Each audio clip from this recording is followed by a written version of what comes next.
Plus gros mytho que je leur ai dit, je suis pas en couple. Ça au tout début, ouais, c'était les piqueuses. Non, non, on est meilleures amies, t'inquiète.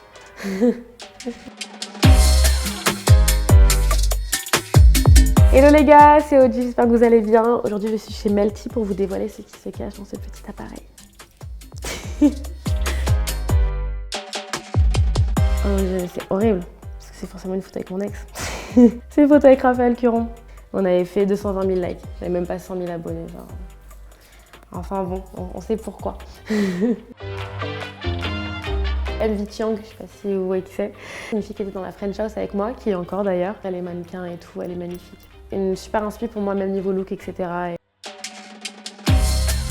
Quand j'étais petite, les influenceurs avec qui je travaille aujourd'hui, c'est des gens que je regardais dans ma chambre quand j'étais pas bien et tout. Quoi. Ça fait toujours bizarre de se retrouver à un événement et de rencontrer des gens comme ça. Il y a eu The Voice aussi, j'ai rencontré des chanteurs que je regardais quand j'étais toute petite. Je pense que c'est le fait de réaliser que ça y est, je suis au même niveau qu'eux. Il y en a plusieurs, c'est les petits comptes de citations. Tu sais, quand t'as le cœur brisé, que tu veux lire des petites citations qui t'enfoncent encore plus dans le mal. J'en suis genre 3-4, des trucs comme ça. Et on peut voir ça aussi? Oh merde. Non, en vrai, c'était mon ex, mais j'ai débloqué. Parce que je suis pas une gamine. J'étais au bout de ma life, le shoot est incroyable, mais j'avais un bouton de fièvre, j'étais crevée, mon corps n'en pouvait plus, j'avais une bronchite, mais le teint est nickel sur la photo. Le teint est parfait. Ouais, je peux pas dire. Je vous jure, je peux pas dire. Il y a tout le temps des... Ça, c'est très bizarre, je les connais même pas de nom en plus. C'est des influenceurs à 6-7 millions d'abonnés sur Instagram. Souvent, c'est parce qu'ils ont des campagnes OnlyFans. OnlyFans, ça, c'est un truc qu'on demande en permanence. Mais non, non, non. Un jour, peut-être mes pieds, mais c'est tout. Il y a une jeune fille qui me suivait depuis avant The Voice. C'était gentil, mais c'était quand même très perso, forcé beaucoup, etc. La nana me DM sur Vinted. Elle essaie de maquiller le truc pour pouvoir obtenir mon adresse.